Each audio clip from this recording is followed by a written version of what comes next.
What is the most controversial piece of financial advice you've ever received as it relates to be, do, have, or society itself? That I've received and maybe even or even that you've given.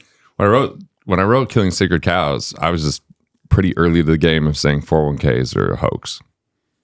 I was like, you're going to put your money into a government qualified plan, lock it away till a minimum 59.5, have no control over the cash flow along the way, set it and forget it. So you have no accountability on what the results are going to be. You just say, well, you're in it for the long haul, and that, stop funding it, cash it out, and put it somewhere that matters. And at that time it was controversial, or later on it's not, because, a year later, Time Magazine said it's time to retire the 401k. 60 Minutes did an expose on how mutual funds underperform, but they had brilliant names and a lot of marketing behind it. So it became more kind of mass adoption. When I first put it out, I hired a PR firm. They couldn't get me on TV. And then I flew to New York because I wasn't getting, TV. I paid quite a bit. And the owner of the PR firm walked in, threw my book on the table, and he goes, well, this would have saved me millions. This 401k thing I'm doing is so stupid. And I didn't really have to give a speech that I was planning to give, because it's the same PR firm representing Susie Orman and Dave Ramsey and all the people that are proponents of it. But 401ks really came out for a couple of reasons. One, pensions were failing. So the companies were able to push the risk onto the employee versus have it as risk on them. And two, if you think about it, how amazing is it for Wall Street and financial advisors that they're getting a fee not just on your money, they're getting a fee on the government's money. And you're automatically putting money in, that they automatically enroll you in some corporate jobs. You have to opt out. Like, you're just automatically enrolled. You don't even opt in.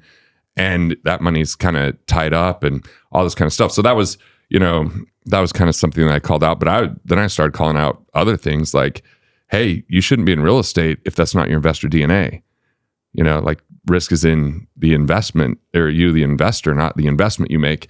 But trying to think controversial, like that was at the time. It seems pretty inconsequential at this point. What about one you've received that you put to use that at first you were like, that's way too weird for me? I mean, Bitcoin, when people started telling me about Bitcoin, I tried to buy when it was at 200, and it was like me to do in a McDonald's parking lot, and backed out of that. I was like nervous. Then a Chinese exchange. So I was a little bit late adopting to that.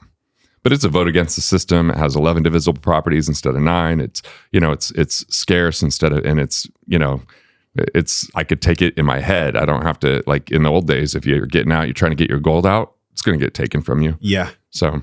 Wow. Okay. So we covered a lot of ground. What did we miss when you look at the Pentagon that we teach here, and the way it creates wholeness and completeness for the person? Now, wrapped into many of those sides is also other intricacies as well. I'm not saying that those are the only 5 things that we must master. But if we aim at those 5, if we look through that lens, we're going to be in a good state. We're really going to do a good job with our life. We're going to be fulfilled. What do you think we missed when we look at the connection of that roof piece? What do we miss when it comes to financial awareness, financial health, when it comes to wholeness and completeness of self?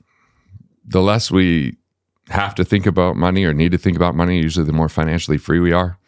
Like when money's not the primary reason or excuse we do or don't do something, financial freedom is a state of being and a perspective. So, I mean, you could have someone that's extraordinarily, rich, but not be wealthy. So, health is wealth. I mean, we could go for another couple of days on this overall, but ultimately the depth and harmony is what matters. Depth is presence and harmony is intention. So are you intentionally designing this? And are you present and enjoying it along the way? If you're not, you're either stuck in playing not to lose, which is wishing the past were different and holding on to what you got, or playing to win, which is chasing a future that's yet to happen all at the expense of today. So design the game that you want to play, and you've already won. Win, then play. That's the game. Design the win, know the win, live it along the way. It's not just a destination, it's the journey, which is, maybe a little cliched, but that's really the game of money. Well, sometimes the cliches are the most powerful. Yeah. That's why they're called platitudes, so that people try to ignore them. Man, thank you for coming on the show. Thanks for having me. Really enjoyed Super this. Fun. Like, y'all, joshtrent.com/Garrett. This is a starting place for you to understand why you may be stuck, well, definitely why they're stuck. I mean, you go in depth on that, but also how to create, like how to find and craft the vision, and then how to make more, keep more. It's all in there, y'all. So until we see you again, we're wishing you love, wellness, and most importantly, peace and power. We'll talk with you soon. Whoa. If you enjoyed that one you just saw, you will love this one on the screen. Click it and enjoy.